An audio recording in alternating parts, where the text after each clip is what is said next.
like, who the heck was that? I get bullied.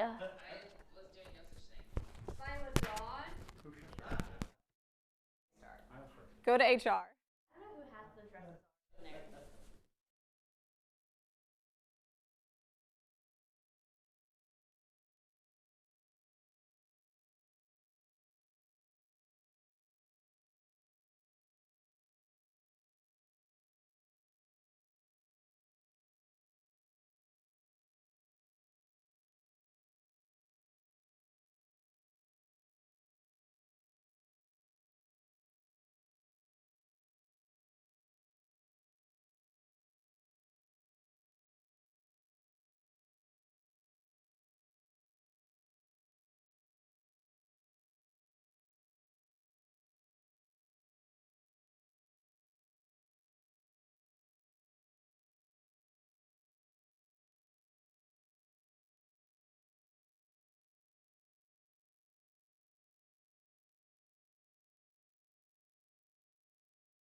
You're watching WEAR News, the Morning Current on WFGX. And good morning. Yes, welcome to the Morning Current. Glad you're with us. I'm Jared Willits. I'm Laura Hussey, and we begin with the situation in the Middle East. The Pentagon is sharing new video now from the front lines of the war with Iran. Video posted to social media by U.S. Central Command shows us sinking ships, some long-range precision strike missiles being used in combat for the first time, they say. The caption is 100 hours of Operation Epic Fury. The U.S. says 20 Iranian Navy vessels have now been sunk. U.S. officials also ramping up the war effort over land, vowing to strike deeper inside Iran. And overnight, Iran launching more missiles toward Israel and Saudi Arabia, meanwhile hitting some Hezbollah targets in Beirut as well. Israel also sending ground forces into southern Lebanon, they say to provide an additional layer of defense for the residents of northern Israel. CENTCOM also making a post to clarify this morning. They're saying that rumors on social media that a U.S. F-15E crashed in Iran are completely untrue. The Pentagon now identifying more of the U.S. troops killed in Sunday's Iranian drone attack in Kuwait. They are Major Jeffrey O'Brien of Iowa and Chief Warrant Officer 3 Robert Marzan of California. 4 others previously identified, all assigned to the 103rd Sustainment Command, an Army Reserve unit based in Des Moines, all killed in the same attack on Shubaia Fort in Kuwait, a commercial harbor. It doubles as a logistics hub for the military tactical vehicles and supplies in the region. Security concerns stemming out of the Middle East conflict are moving home, affecting the Blue Angels. The team was scheduled to fly in the air shows at Naval Air Facility El Centro and Naval Air Station Lemoore in California this month. Both have been canceled due, of course, to increased security measures and, yes, evolving force protection requirements. We are, of course, monitoring the situation minute by minute. We will bring you updates as appropriate, but at 7:02, let's bring in meteorologist Brooke Richardson. We've had the on and off fog this morning, heavy at times. How are we looking right now? Yeah, I mean, it is quite dense in some spots, so you want to make sure you're giving yourself that time. It is going to be foggy, at least for, I would say, the next hour, possibly longer. We do have our dense fog advisory in place. We're looking at those dense patches, especially Santa Rosa County. That's where we're looking at less than half a mile down to about a fourth a mile, and parts of Pensacola, Milton. Now you can see it is still around and still quite dense. So give yourself that time. Stay safe on the roadways. The fog should burn off as we go later into your morning, and then we should start to see some better visibility through the rest of the day. The rest of the day should be looking decent. Your radar is still dry. Now, if you are traveling through that fog, you'll notice some of that water collecting on the windshield. That's just going to be the moisture that's in that fog. Temperatures right now now we are seeing the 60s. We're anywhere from 61 to about 63 degrees. We're not warming up quite as fast as yesterday. All has to do with the fog, though. It's going to warm up quickly after that fog burns off. As for our winds, anywhere from around 5 to 8 miles an hour coming in from the southwest or southeast. We are going to be looking at a light breeze for today. And then as you head into your afternoon, temperatures do warm up. We're going to get into those 70s for your highs, especially as that fog burns off, and then tonight back into the 60s. Let's get a quick look outside, shall we? This would be I-10 near 9 Mile Road this morning. As we can plainly see, light traffic moving smoothly there, and we've had no reports of anything that might slow you down. Some drama at the Sun Belt Conference College basketball tournament, which is underway this week at the Bay Center. Apparently, the second round matchup turned into chaos, a brawl breaking out between players during Coastal Carolina and University of South Alabama's women's basketball game. WEAR's Aria Circo with more on this, what the fans had to say, what the coaches had to say. Good morning. Good morning. Fans who witnessed the brawl say they've never seen something quite like this in women's sports, with just around 5.5 minutes left in the game, head on the hardwood. Look at it as a lesson learned, and make sure the next time that if we are put in a similar situation that we just respond a little differently. It's unfortunate we had the incident with South Al today. I know Tracy Houston regrets that. She's an incredible model sitting off the floor, and she knows she can't act that way. 8 players were ejected from the game, 1 from Coastal and 7 from South. Zags will advance in the tournament with a smaller roster now. According to a statement from the Sun Belt Conference, 3 South Alabama players have been suspended. Laura, Jared. There were, hard to believe, no serious injuries in a fiery crash in Cantonment. That was last night on Highway 95A at Neal Road. NorthEscambia.com reporting a car rear-ended a pickup. After the collision, the report says that car burst into flames. Everybody was able to get out safely, as Jared noted, and right now the Florida Highway Patrol is doing the investigation. Cantonment teenager injured seriously crashing over a bridge. This was on East Kingsfield Road about 12:40 yesterday afternoon. FHP saying the teen lost control of his pickup and flipped off the bridge. The 17-year-old flown to the hospital seriously injured. The crash remains under investigation by FHP. So many people sending prayers and condolences to that teenager on our social medias. We had nearly 200 comments on our post. Lindsay says in part, this entire road has been dangerous for years. Either no shoulder, a steep ditch, or very narrow bridge. I'm glad they're starting to change some of it, but not quickly enough. Bridget wrote that road is definitely narrow and should be fixed. Prayers. Kathy says, wishing the 17-year-old a full recovery and strength to the family. This morning, the Escambia County Sheriff's Office still looking for the man suspected of sending NAS Pensacola into lockdown earlier this week. Sheriff Chip Simmons says that Joseph Felinsky beached his boats and then walked onto the base Monday morning, and that caused the base to go to lockdown. Investigators say he managed to get off the base without being caught. And then he evaded Escambia County deputies who were looking for him.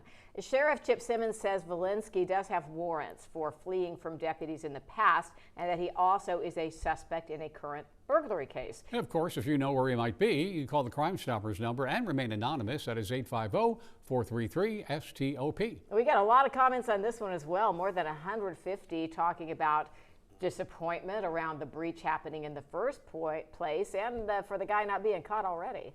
Brittany says this is deeply concerning. If they couldn't catch this guy on base, should the bases be some of the most secure places in the country? Amy wrote, good thing he wasn't a terrorist, SMH. And from Kelly, he got lucky. Base police don't play when it comes to their station. Get your pictures in now. We would love to share them on the show. You can use the Chime In tab on the website or the mobile. If it boots you off today because it is being a little bit temperamental, fear not. We are going to get that addressed. Lots more to talk about, including lawmakers on Capitol Hill would like a closed-door hearing with Pam Boddy, of course, over the Epstein files, what they did yesterday. And a new warning system could be coming to the Graffiti Bridge. How that would work and when it's up for a vote. But what we're going to do now is take a breath, take a moment, and enjoy a coffee break. Hope you're enjoying your morning so far.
The Republican-led House Oversight Committee plans to subpoena Attorney General Pam Bondi to testify in a closed-door deposition as part of the probe into the handling of the Jeffrey Epstein case. The vote did pass yesterday, 24-19. 5 Republicans voted with Democrats to push it through. Bondi spoke in a public hearing on the files previously.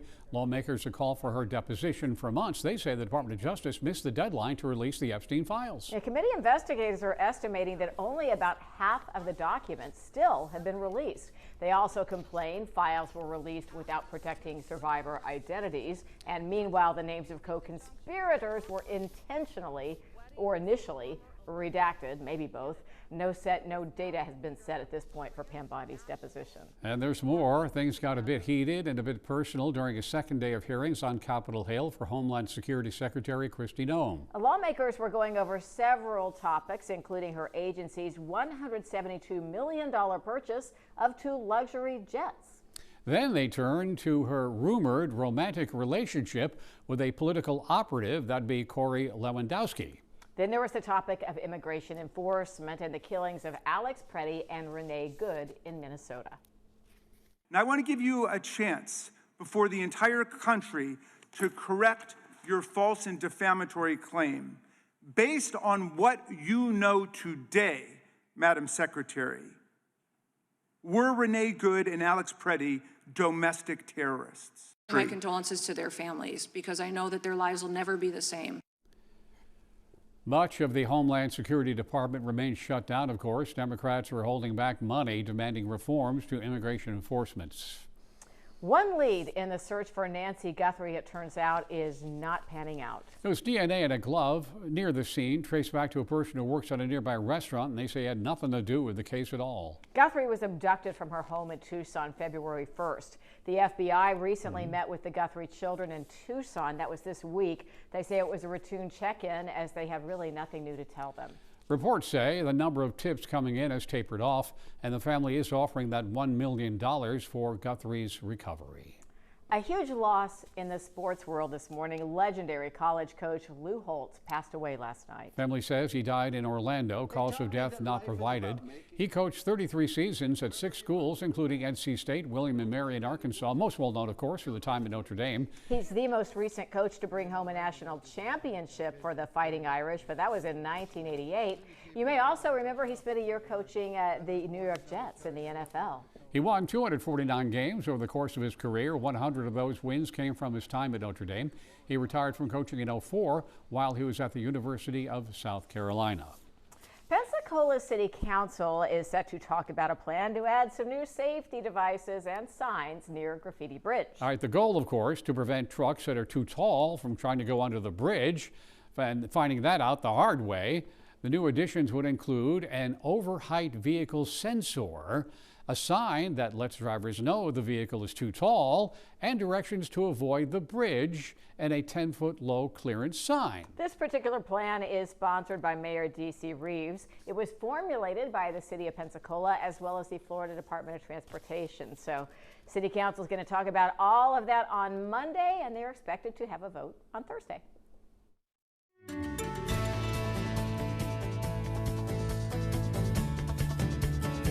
Mix in some good news.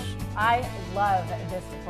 The Blazer Academy is what it's called, because at the end of it all, these kids get some dress attire to go out in the community with, but it's what happens in between that's really so special. Yeah, and this one's for the girls. It's the Escambia County Sheriff's Office Blazer Academy, and they are taking applications for next year. Young ladies ages 13 to 15 are invited to apply for the mentorship program, and they'll learn positive life skills like how to be trustworthy, accountable, and resilient. And at the end, as Laura mentioned, each young lady is fitted with her own dress attire. Very nice. Just a limited number of spots, so if you want to find out more or go ahead and apply, we've got that link for you at weartv.com. Such a cool program. All right, moving on to the weather.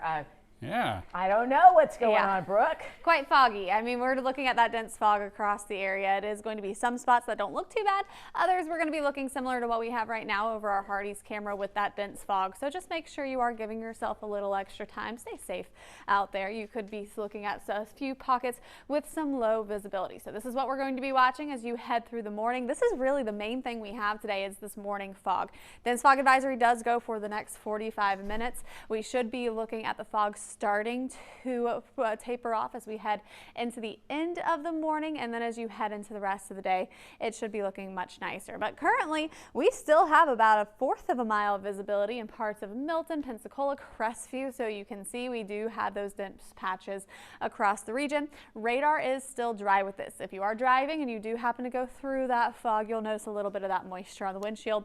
All has to do with the moisture and the fog, but no falling rain. We're not going to be looking at that rain for today. Rain chances do increase a little bit for the end of the week and the weekend. Overall, it does look very isolated though. Your rain chance is not going to be too high really until the middle of next week. You can see as you go through today, we'll just be looking at a mix of some sun and some clouds. There's look at your Friday morning, maybe a chance of a few showers. This is going to kick off a little bit more moisture in the atmosphere. We'll have just a little bit more of that rain chance. It's going to be an isolated 20% for both Friday, Saturday, and even Sunday. So all 3 of those days with that 20% chance of rain. There's a look at that Saturday, maybe a few showers. It does not look like a thunderstorm day. It is just going to be a few pop-up showers. They move quickly on though, so it should not ruin any of those outdoor plans. I know the McGuire's 5K on Saturday, it does look like we're going to be looking at decent weather. Warm, but nice. We're going to be looking at nice weather for Sunday as well. A few isolated showers again, but it is still following along more of an isolated pattern. It's just going to be very humid and very warm, which is why we'll start to see some of those pop-up sprinkles. Temperature-wise, we are in the 60s right now. We are seeing anywhere from around 60 to about 63 degrees. We haven't warmed up too much this morning, but that all has to do with that fog. Once that fog burns off and we see a little touch of some sunshine breaking through, should be getting into those mid to upper 70s along the coastline, and inland we will see the 80s, so looking much warmer. Temperatures are going to stay warm through the week. We're still about 5 to even 7 degrees above average as we head into the end of your weekend, heading into next week, and this is going to be a trend for us next week. We still have that warmer than average temperatures, so if you are going into spring break the next couple of weeks, does look quite warm. We should keep this warm pattern around. Seatow rain forecast, we're dealing with 2 feet for the Gulf. Winds are out of the east-southeast at about 10 knots for today. We are going to be looking at still some of that coastal fog lingering offshore just a bit longer, so keep that in mind. And we are also looking at your yellow flags flying this morning with a good chance they will stay yellow as you go throughout your day today. Let's get you through your week ahead. You can see temperatures are in the mid-70s for this afternoon. We are still dealing with that fog this morning. It should burn off as we head into the later half of the day, and then we should be looking at some much nicer weather. We're going to be looking at a small chance of rain Friday through the weekend. It's those isolated little pop-up sprinkles. Just can't rule out some of those showers. Most of the day looking dry, very warm, especially in the mornings. You'll notice it tomorrow especially. We'll be in the mid to upper 60s as you wake up, so looking a bit warmer as you go into the end of that end of the day. It is 7:19. Got to look outside, check on the traffic for this morning. The interstate near Pine Forest Road getting busy, but traffic moving smoothly there. Coming up, there's something new that could get you kicked off a United Airlines flight, but your fellow travelers probably won't be complaining. We will explain and maybe just warn you about something you're thinking about doing.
Yeah, people on an airplane sometime, I don't know why, they get a little crazy, do stupid things. We've seen that any number of times. And they're just some sort of obnoxious behavior. But there's now one that is going to be getting you off the plane. Yeah, and I mean, it's really about just not being self-centered. Sometimes you just have to enforce that on people. This new rule at United says you have to use headphones when you are listening to audio or video content. It would seem obvious, but apparently it's not. Yeah, if you don't, you could get thrown out of your flight, and the company says they've expanded Starlink with Wi-Fi access to its planes, and when passengers use it, they already get an alert asking them to use headphones. The airline said they just decided to go ahead and make it a hard rule, and they're saying they do provide free headphones for any passengers who would forget theirs. I have a question, not a question. So have you ever used those cheapy headphones they give you on the airplane? They're horrible. They hurt after a while, especially if you're on a longer flight. Bring your own. Bring your own. That's my advice. Yeah. Okay, so they call it no more bear beating, as they called it. No more of that. Bear beating. We had told you that a while back, but okay, a few other things just for fun that could you kicked off of a United flight. Here we go. Having extreme body odor. Being barefoot. Barefoot's against the rules. Right. Wearing clothes with offensive content or being intoxicated. And if you want to be barefoot on your flight, just wear flip-flops. There you go. Basically the same thing. So that's okay? Nobody knows. I mean, people are allowed to wear flip-flops. How is that different from barefoot? Not a lot. Yeah. All right. Another unanswerable question, y'all. Why can't we get the thing passed so that we have daylight saving time year round? Do you ever talk to somebody who goes, I really love changing the clock back and forth, let's keep it? But yet, Rick Scott, our Florida senator, is once again introducing the legislation. It's called the Sunshine Protection Act that would end the twice yearly clock change. They would just make daylight saving time the thing. And I think it's certainly here in the great state of Florida, as known as the Sunshine State. I thought you were talking about the bill. I was like, didn't we just name it? You stumped both of us. You got to stop that. I think the argument, and maybe perhaps it's worse in the northern states, I do not know. I think the argument is that it sends kids to school at the bus stop in the pitch dark and that it is dangerous. So that's, I think, the biggest argument against the clock shift. Fun trivia, only 2 states, Hawaii and most of Arizona, currently don't change their clocks. They just don't do it at all. Well, the big questions we always ask you to decide for us. We asked you about this clock switching back and forth, standard time, daylight savings time. Is it a waste of time? And I think what we can infer from the results was that you don't want to switch the clocks, maybe? Yeah, 78% saying, don't switch the clocks anymore. 22% likes the clock change. I guess they like a little variety. Mix it up a little bit. A little variety in your year. There is something beautiful about those days when you can actually fall back and have that extra hour of sleep. Well, you know, it happens on a Sunday mostly, so you're really not, you know. He's just contrarian today, y'all. Let's do Chime In. Chime In is sponsored by Pensacola Habitat for Humanity. Ron Bourne, take a look at this. This football was used in the last game of the season, January 4th, 2026, the Cleveland Browns versus the Bengals. The Browns won 2018, quote, go Browns. That's nice, collectible. And from Brad Merrill, we have a downtown Pensacola sunset. That is absolutely fabulous. Thanks for the photos, everybody. In a minute, we get back to the hard news. Thousands of Americans still stranded in the Middle East. We'll take a look at the effort to get them home.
Sri Lanka says they have now recovered 87 bodies and rescued 32 people after a U.S. submarine sank an Iranian warship. This happened in the Indian Ocean, off Sri Lanka, off the coast. One of the few instances of a sub using a torpedo since like World War II.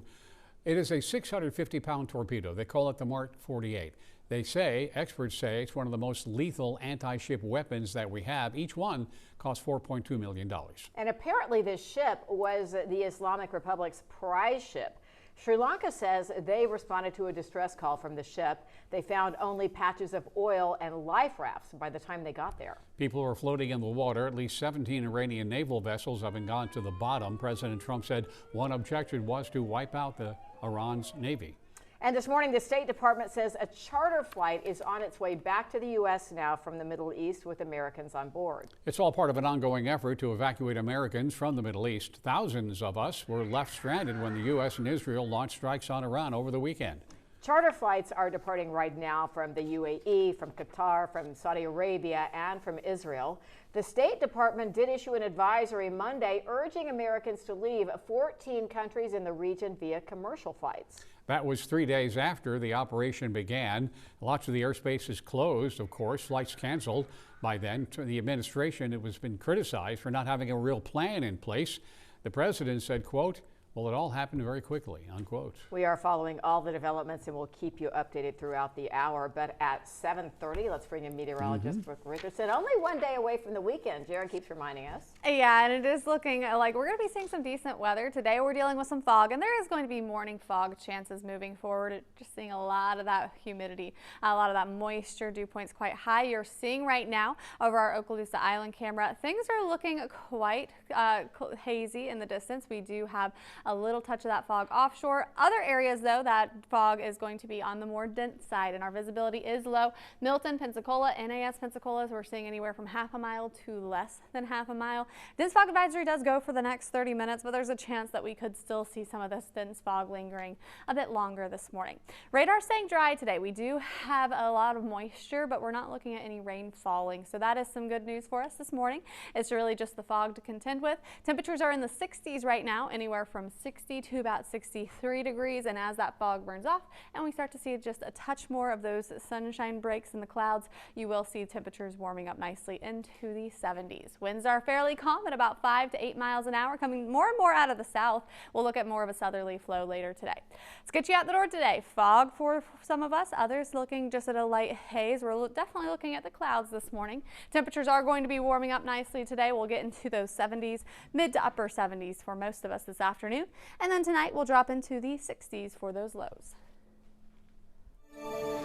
Checking out your Thursday morning drive. We see things moving smoothly on the flyover running up to the 3 Mile Bridge at 7:31. Be careful out there.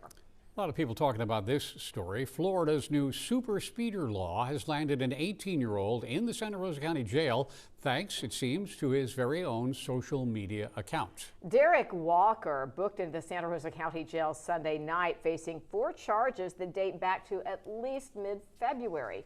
That's when a Santa Rosa County deputy says he spotted Walker speeding and chased him at speeds over 90 miles an hour. He eventually got away, but deputies say Walker had an action camera pole on that motorcycle, and the next day they saw a video of the chase on TikTok. There were other encounters that the sheriff's office says would later be posted on TikTok. They say the account made it easy for them to track him down. You used his own platform to find him. Yeah, he's clearly not the sharpest tool in the shed. Our deputies saw the TikTok, saw the video, was able to identify who the video was. It was the same helmet, same motorcycle, same pictures with a camera extended off of the back bumper. We did a search warrant at his house, found the motorcycle exactly like the deputy seen, exactly like the videos. Does it concern you not only that he's speeding like that, but that he is posting this to social media? Yeah, I guess he gets a kick out of harassing and taunting law enforcement, but the bottom line is he's endangering citizens in Santa Rosa County.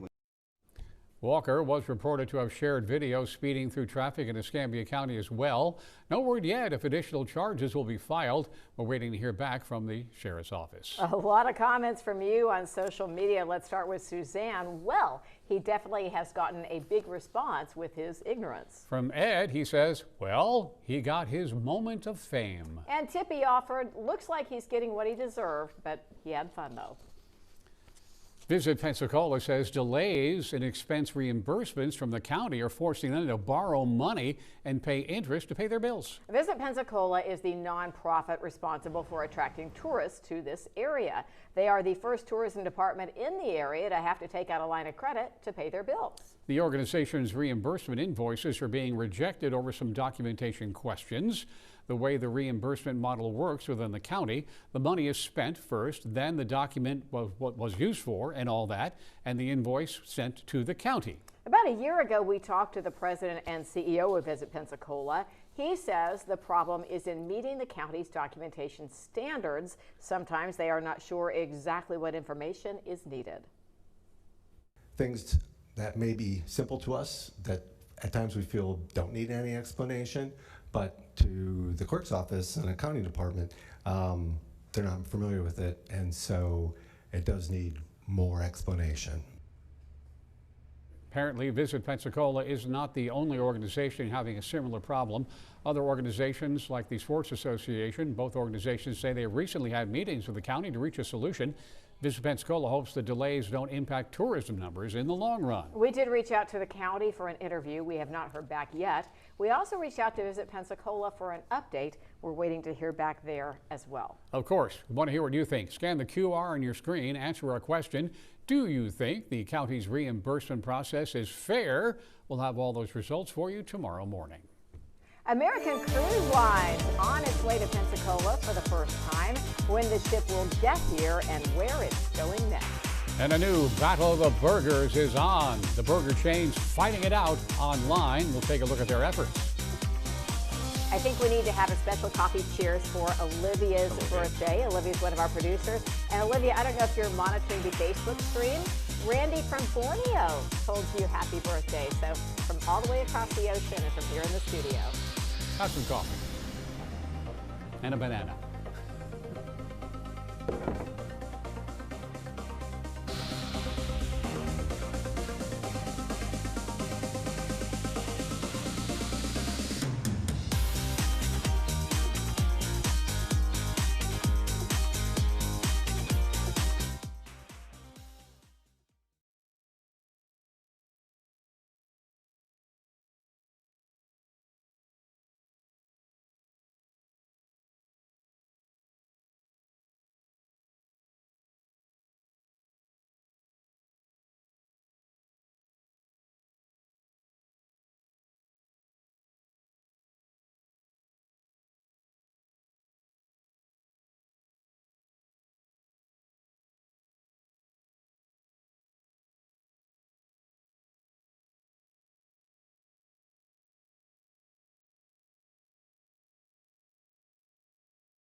American Cruise Lines will make its first stop in Pensacola this weekend. The American Symphony will arrive Saturday at Plaza de Luna around noon.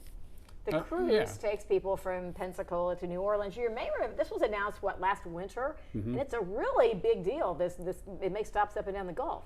Mobile, all right, Biloxi, beautiful Ocean Springs, and then it'll go and wind up in New Orleans. Yeah, the ship is going to depart Sunday to return to New Orleans, and it returns to Pensacola March 19th and 20th. And sold out, as I understand it. Yeah. So maybe we'll hear about what it's like to have that experience. I'm sure there'll be some social media posting, of course. All right, let's move on to the more important story, shall we? Speaking of social media posting, the big battle of the burgers is underway. We've got the story here. We have Amanda joining us for her commentary on the burger battle between the big companies. Apparently it all started, AJ, with the introduction of the big arch, but it hasn't gone according to plan, apparently. No, McDonald's CEO posted a video. Social media was supposed to be like promoting, like, look how good this burger is. I'm going to eat our burger. And he takes the smallest bite you have ever seen of this burger. I don't know if you have any SpongeBob viewers. There's an episode where Squidward tries a Krabby Patty for the first time, and there's he takes like the teeniest, tiniest bite, and everybody's comparing it to that. So everybody's like, yeah, this burger looks really good, guy. They look really good. The internet obviously had their way with him. And afterwards, you can imagine you got to jump on top of these things when things go viral. Burger King joins the chat. Their CEO posted a video of himself. He's trying the burger, and he actually takes like a big bite of this Whopper. Yeah. Clearly enjoys it. You know, he does better. I don't know how to say this nicely, but he looks like a guy that actually would eat a burger. Whereas first guy, there you go. Draw whatever conclusions you want to. The first guy looked like he didn't want any burger in his teeth when he smiled. Just saying. Yes, that's right. You're absolutely right. And Wendy's actually jumped into.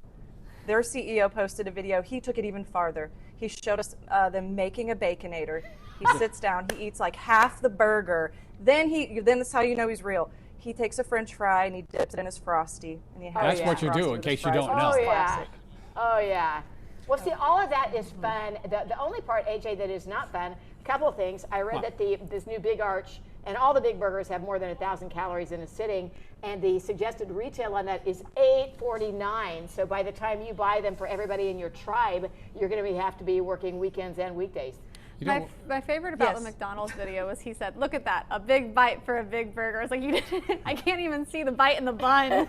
I have a question and an idea. Okay. Do I look like a guy who would eat a burger? I've seen you eat a burger. Yeah, I eat a burger. Yeah. B, I think we should. I think we have some money in the Morning Current budget. Get one of each. Okay. Of the burgers and do a taste test right here. I'm cool with that. Laura doesn't seem into that. I just don't think we actually have money in the budget. But check out these stories and more on WEAR's YouTube channel. Top local and national news, YouTube Shorts, The Morning Minute. It's everybody's favorite. Search WEAR News on YouTube. A teenage athlete had a medical episode. It really could have turned very bad pretty quickly, but his trainer was really on top of things and put a stop to it all. That story is next.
City of Pensacola with a public information session. It's today with details on the demolition of the old Baptist Hospital. City staff will be there to take your questions, and also the engineering firm, as well as a representative for the property owners. So if you want to talk about things like the demolition process or the project timeline, even environmental concerns, they can address those questions.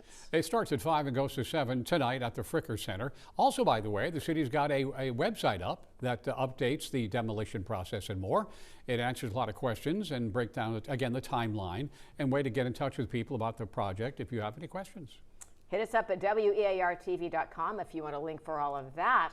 But this, a local high school athlete, he's okay, back in the game, matter of fact, but he had a medical scare that could have turned tragic and that we can take a lesson from, really. Braden Nowling, he's a junior at Jay High School, plays football, basketball, he runs track, says one day after a routine workout, he felt lightheaded. Said it happened again the following day, but this time he passed out.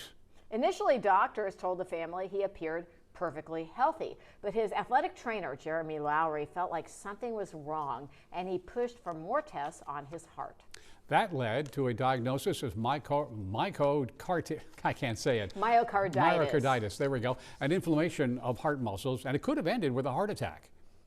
And the nurse who called me, it was actually the office manager, she said, "I have no idea who your trainer is, but he needs a raise and a pat on the back. And this is an amazing catch." I'm really happy that he was there and knew what symptoms to catch, because I wouldn't have really said anything to my mom because she overreacts a lot.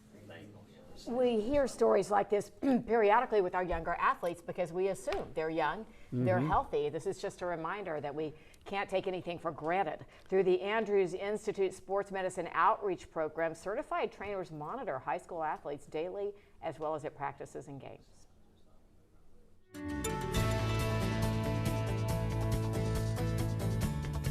You know, plus there's another thing about that. Generally, athletes, they want to play. Yeah. They want to play, and they don't want to do anything that's going to put them on the, Yeah, good.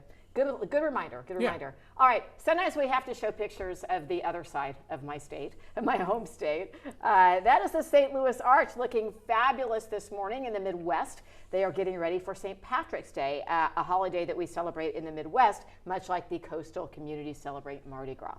Yeah. So anyway. It's that much fun?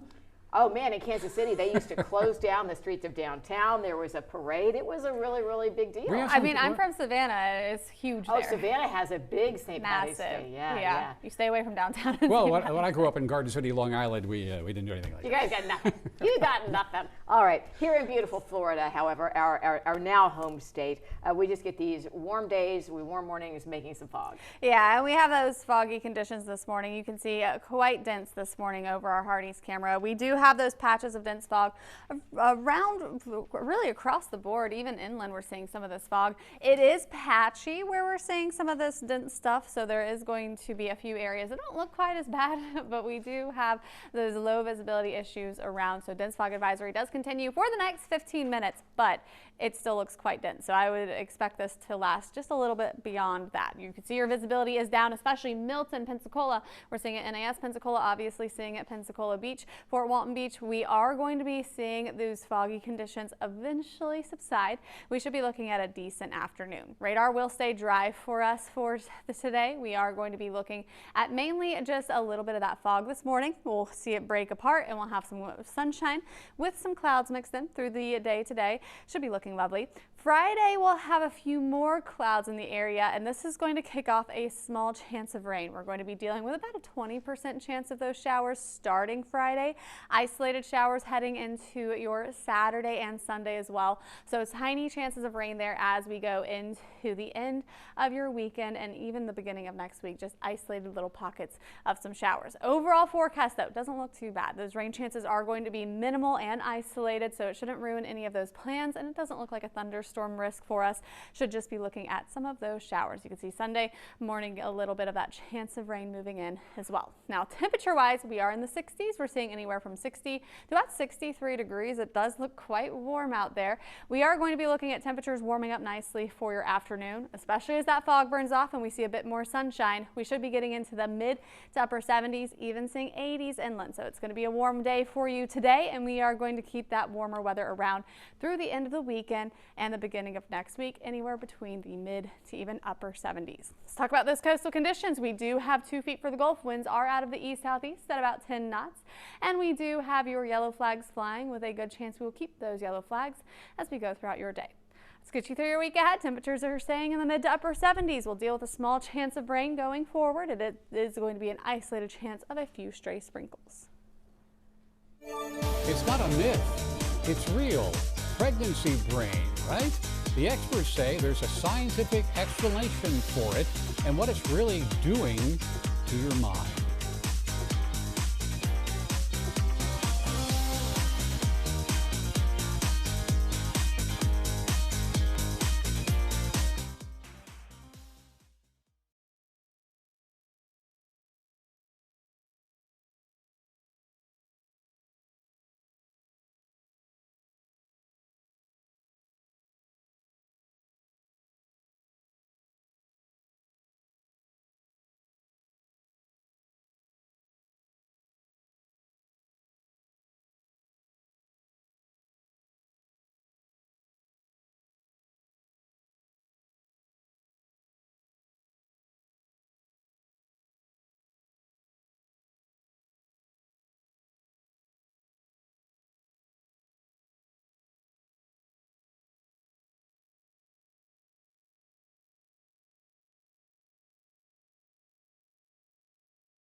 Well, new and expecting moms who complain about, pregnancy brain and mommy brain have a new study to back up their claims. It's real.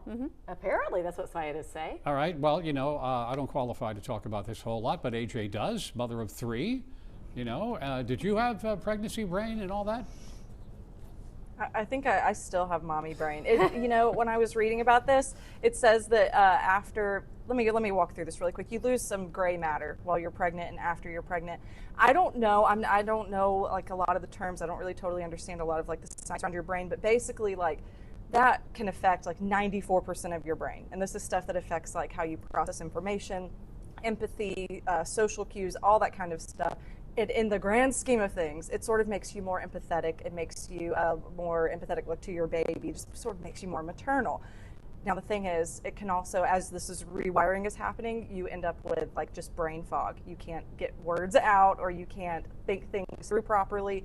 And this study says that over time, some of that gray matter comes back, but not all of it. So you never really recover. So I'm just stuck like this. So really, all humor aside, did you really feel fogged out? Or do? Oh my gosh, absolutely. When I was pregnant, big time, right after, definitely I do really still have moments where I'm just kind of like, I feel like I have brain fog, but you know, really in the long scheme of things, I feel like I gained a lot of superpowers too. I can do things, you know, on little to no sleep. I can find anything in my house. I can touch really hot things. I got all these mom superpowers. So who needs the gray matter? Right. And last question, if I may, do you find the term offensive? Because I've heard some people like, oh my God, you shouldn't say I have pregnancy brain like that. Somehow that's an insult. No, because I think it's real, and it's a name you get to put on it. You know, it's something that you can say, there's nothing wrong with me. My brain is doing something really important, and having a baby brain or mommy brain, no, call it whatever you need to. I think a newer, more technical kind of name might be better. Yeah. Did you have one, Brooke? Building brain. Building brain. Restructuring. Okay, we've got to go here on the Morning Current, but yes, much like MacArthur, we shall return.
Oh, yeah, looking quite nice weather-wise. Have a great day. That's a short forecast, right? Yeah, Okay. I thought there was final weather, there wasn't. So Yeah, we're not doing like the Southern goodbye. We're doing the get out of here goodbye. But we hope you'll join us tomorrow morning on the Morning Current.